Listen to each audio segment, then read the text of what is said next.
Assalamualaikum warahmatullahi wabarakatuh. Selamat siang. Kami dari kelompok 4 akan mempresentasikan tugas kuliah dari mata kuliah Dasar Telekomunikasi. Pertama-tama, perkenalkan saya sendiri, Jimmy Lukita, dengan NPM G1D019022, dan teman saya Adi Rio Putramanik dengan NPM G1D019026, kemudian Herlina dengan NPM G1D019024, dan Bang Humiras Sianipar dengan NPM G1D017030. Untuk soal ke-1, jelaskan 5 jenis gangguan atau masalah yang dialami sinyal selama berpropagasi dalam kanal. Pertama, jenis gangguan yang dialami sinyal selama berpropagasi dalam kanal yaitu atenuasi atau juga roll-off. Atenuasi atau roll-off ini adalah suatu kondisi di mana sinyal mengalami pelemahan selama melewati kabel atau kawat. Nah, pelemahan ini terjadi karena satu hal, yaitu jarak. Jika jarak jangkauan yang terlalu jauh menyebabkan sinyal tidak mampu disampaikan, sehingga sinyal yang dipancarkan dari transceiver itu tidak mampu ditangkap oleh receiver. Yang kedua ada draw atau noise.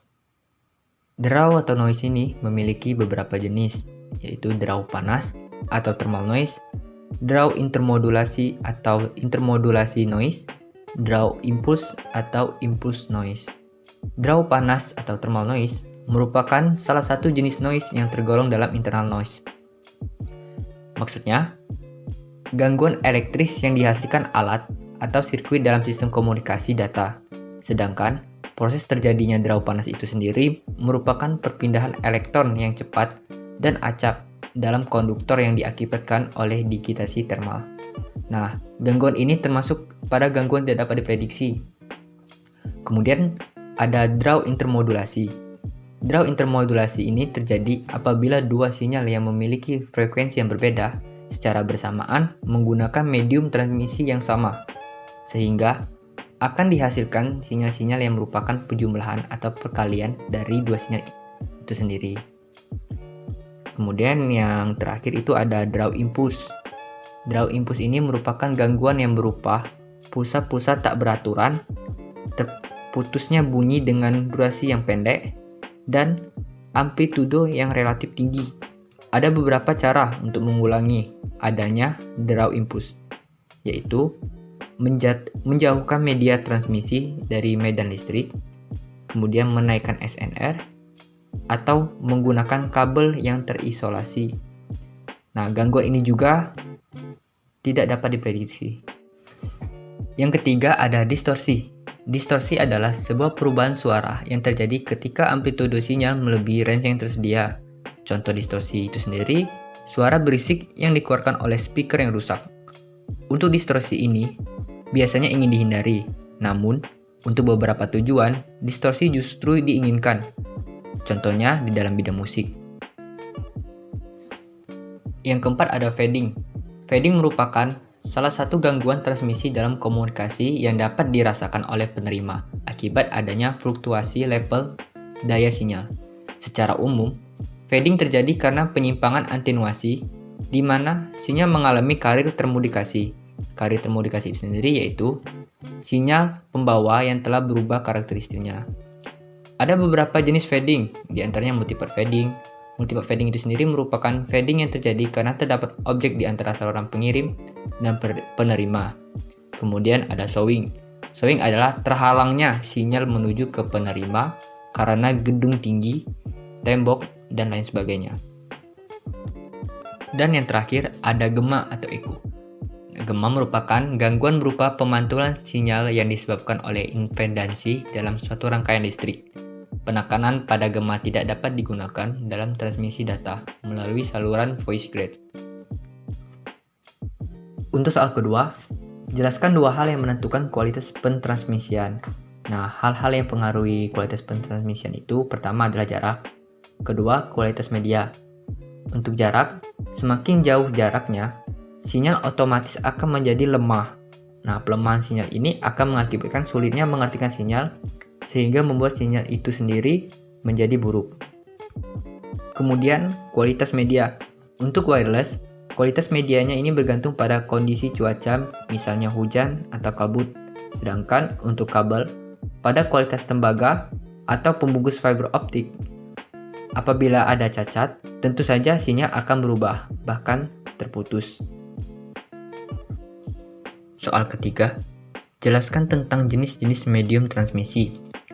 Medium transmisi dapat dibagi menjadi dua jenis utama, yaitu wired atau guided media dan wireless atau unguided media. Wired atau guided media merupakan jenis media yang memiliki bentuk fisik seperti kabel pasangan berpilin, twisted pair, kabel serat optik, fiber optic cable, dan kabel koaksial cable. Untuk kabel pasangan berpilin atau twisted pair cable, pada dasarnya merupakan sepasang kabel tembaga yang diputar bersama-sama berbentuk spiral dan dibungkus dengan lapisan plastik. Twisted pair cable ini dibedakan menjadi dua jenis, yaitu kabel UTP dan STP. Kemudian kabel koaksial. Kabel koaksial ini adalah kabel dua konduktor yang dimana satu konduktornya berada di rongga luar mengelilingi satu konduktor tunggal yang dipisahkan oleh bahan isolator. Kabel jenis ini memiliki impedansi transmisi yang konstan, serta tidak menghasilkan medan magnet, sehingga sangat cocok untuk mentransmisikan sinyal yang berfrekuensi tinggi. Kemudian yang terakhir, kabel serat optik atau fiber optic cable. Fiber optic cable ini merupakan saluran transmisi atau sejenis kabel yang terbuat dari serat kaca atau plastik halus yang dapat mentransmisikan sinyal cahaya dari satu tempat ke tempat lainnya. Sumber cahayanya dapat berupa sinar laser ataupun sinar LED. Diameter kabel serat optik itu sekitar 120 mikrometer. Jenis medium transmisi selanjutnya itu adalah wireless atau unguided media. Media yang tidak dituntun atau unguided media ini adalah media yang menggunakan sistem gelombang elektromagnetik dalam mentransmisikan informasi dari pengirim ke pengirim tanpa ada perangkat fisik yang menuntunnya. Unguided media ini lebih dikenal dengan istilah wireless atau media transmisi tanpa kabel. Untuk soal nomor 4, jelaskan propagasi sinyal pada fiber optik. Propagasi sinyal adalah proses perambatan gelombang sinyal dari antena pemancar sampai ke antena penerima. Nah, untuk propagasi sinyal melalui fiber optik itu sendiri adalah suatu proses perambatan sinyal yang menggunakan sinyal cahaya yang telah dikonversikan dari aliran listrik untuk mentransmisikan suatu data. Serat optik akan mengirim data tersebut dalam bentuk partikel cahaya atau foton yang berbentuk denyutan pulsa melalui kabel serat fiber optik.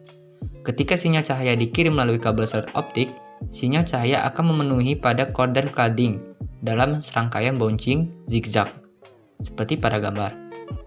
Mengikuti proses yang disebut refleksi internal total, sinyal cahaya pada fiber optik tidak dapat bergerak sesuai dengan kecepatan cahayanya. Hal ini terjadi karena lapisan kaca pada fiber optik yang lebih padat. Sinyal cahaya pada fiber optik ini hanya dapat bergerak sekitar 30% lebih lambat dari kecepatan cahaya. Kemudian, semakin panjang propagasi sinyal optik pada fiber optik, maka akan terjadi light spectral yang semakin besar. Maka nilai dispersion juga akan semakin besar dan akan bertambah penurunan kualitas sinyal optik itu sendiri. Soal nomor 5, jelaskan jenis lintasan propagasi gelombang radio pada medium udara. Nah, jenis lintasan propagasi gelombang radio pada medium udara ini terdapat beberapa macam, yaitu propagasi gelombang tanah, propagasi gelombang ionosfer, propagasi troposfer, propagasi garis pandang. Untuk propagasi gelombang tanah, merupakan gelombang radio yang berpropagasi di sepanjang permukaan bumi atau tanah. Gelombang ini sering disebut dengan gelombang permukaan. Untuk berkomunikasi dengan menggunakan media gelombang tanah, maka gelombang harus terpolarisasi secara vertikal, karena bumi akan menghubung singkatkan media listriknya. Bila berpolarisasi horizontal, gelombang tanah sangat tidak efektif pada frekuensi di atas 2 MHz. Propagasi gelombang tanah merupakan satu-satunya cara untuk berkomunikasi di dalam lautan. Untuk memperkecil redaman laut, maka digunakan frekuensi yang sangat rendah, yaitu antara 30 hingga 300 Hz. Kemudian, propagasi gelombang ionosfer.